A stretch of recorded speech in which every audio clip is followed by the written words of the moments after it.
Et on va évoquer la rentrée avec notre invité ce midi, Vincent Bouchot. Vous êtes président de la Fédération des conseils des parents d'élèves, la FCPE. Merci d'être avec nous. La grande nouveauté de cette rentrée, c'est la réforme du collège. Deuxième langue vivante dès la 5e, développement de l'expression orale en 4e, 3e, mais aussi apprentissage du codage numérique. Que faut-il penser de toutes ces nouveautés ? Alors le codage numérique, effectivement, il faut que l'école suive la modernité, il faut qu'elle suive la société telle qu'elle fonctionne aujourd'hui, et c'est important que le codage numérique soit appris dès le collège. C'était le cas seulement au lycée, et c'est un bon point. La deuxième langue vivante dès la 5e. La deuxième langue vivante dès la 5e, c'est aussi un bon point, et notamment à travers l'oral.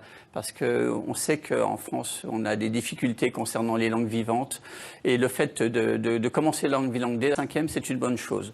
Et c'est la langue vivante pour tous, et pas simplement pour quelques-uns, ce qui était le cas avec les bilingues dès la 6e.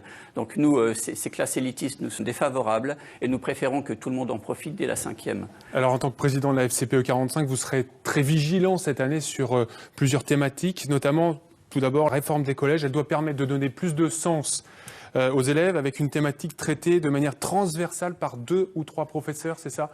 Vous pensez que ça peut fonctionner? Alors, en effet, on constate qu'aujourd'hui, nombreux d'élèves ne savent pas pourquoi ils sont à l'école et n'ont pas la motivation suffisante pour vraiment acquérir les apprentissages. Et il est essentiel qu'à travers les EPI, ce qu'on appelle les EPI, les enseignants pratiques interdisciplinaires, qui permettent non pas de travailler une discipline, mais plusieurs disciplines pour un même sujet.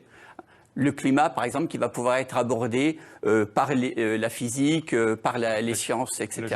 La géographie. Voilà. Donc c'est une façon différente de comprendre la complexité de ce monde. Mais est-ce que les enseignants sont prêts à relever le défi? Alors, plusieurs enseignants sont prêts. Maintenant, il faut leur donner les moyens de se préparer, de se concerter pour pouvoir, à 2 à 3 enseignants, pouvoir organiser ces EPI. 2 ans après, vous êtes aussi toujours très vigilant concernant les rythmes scolaires à l'école primaire. Certaines communes ne payent pas les activités périscolaires malgré le fonds d'amorçage. C'est quelque chose que vous dénoncez, hein? Alors oui, c'est une situation qu'on dénonce parce qu'on constate que depuis le lancement de la réforme des rythmes scolaires et la mise en place de ce qu'on appelle les TAP, les temps d'activité périscolaires, notamment dans le Loiret, on est passé de 5-7% de communes qui faisaient payer à aujourd'hui plus de 20%.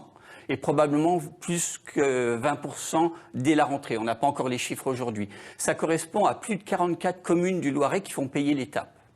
Donc ça, c'est inacceptable pour nous. Pourquoi? Parce qu'en fin de compte, l'État aide les communes à hauteur de 100 à 150 euros par enfant et par année.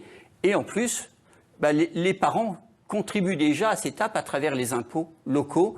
Donc les communes ont tout à fait moyen de financer. Dernière question très rapidement, si vous aviez un conseil à donner pour cette rentrée à tous les enfants et tous les parents qui nous regardent surtout, et les grands-parents. Alors, un conseil important, ce serait de s'associer à des parents d'élèves, à des fédérations de parents d'élèves notamment, pour pouvoir être entendus dans les établissements.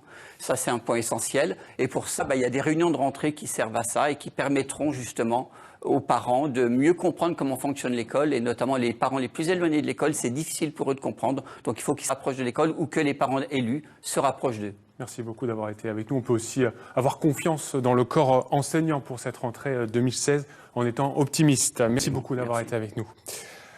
La rentrée est toujours un moment important.